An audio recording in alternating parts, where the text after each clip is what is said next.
اسی طرح حد سے نکل جانے والوں کو ان کے اعمال آراستہ کر کے دکھائے گئے ہیں۔ اور تم سے پہلے ہم کئی امتوں کو جب انہوں نے ظلم اختیار کیا ہلاک کر چکے ہیں، اور ان کے پاس پیغمبر کھلی نشانیاں لے کر آئے مگر وہ ایسے نہ تھے کہ ایمان لاتے۔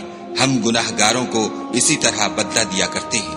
پھر ہم نے ان کے بعد تم لوگوں کو ملک میں خلیفہ بنایا تاکہ دیکھیں کہ تم کیسے کام کرتے ہو۔ اور جب ان کو ہماری آیتیں پڑھ کر سنائی جاتی ہیں تو جن لوگوں کو ہم سے ملنے کی امید نہیں وہ کہتے ہیں کہ یا تو اس کے سوا کوئی اور قرآن بنا لاؤ یا اس کو بدل دو۔ کہہ دو کہ مجھ کو اختیار نہیں ہے کہ اسے اپنی طرف سے بدل دوں، میں تو اسی حکم کا تابع ہوں جو میری طرف آتا ہے۔ اگر میں اپنے پروردگار کی نافرمانی کروں تو مجھے بڑے سخت دن کے عذاب سے خوف آتا ہے۔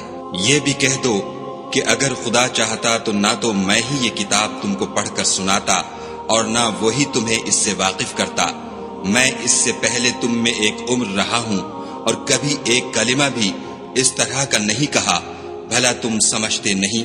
تو اس سے بڑھ کر ظالم کون ہوگا جو خدا پر جھوٹ افطرا کرے اور اس کی آیتوں کو جھٹلائے؟ بے شک گناہ گار فلاح نہیں پائیں گے۔ اور یہ لوگ خدا کے سوا ایسی چیزوں کی پرستش کرتے ہیں جو نہ ان کا کچھ بگاڑ سکتی ہیں اور نہ کچھ بھلا ہی کر سکتی ہیں، اور کہتے ہیں کہ یہ خدا کے پاس ہماری سفارش کرنے والے ہیں۔ کہہ دو کیا تم خدا کو ایسی چیز بتاتے ہو جس کا وجود اسے نہ آسمانوں میں معلوم ہوتا ہے اور نہ زمین میں؟ وہ پاک ہے اور اس کی شان ان کے شرک کرنے سے بہت بلند ہے۔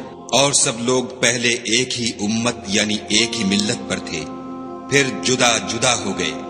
اور اگر ایک بات جو تمہارے پروردگار کی طرف سے پہلے ہو چکی ہے نہ ہوتی تو جن باتوں میں وہ اختلاف کرتے ہیں ان میں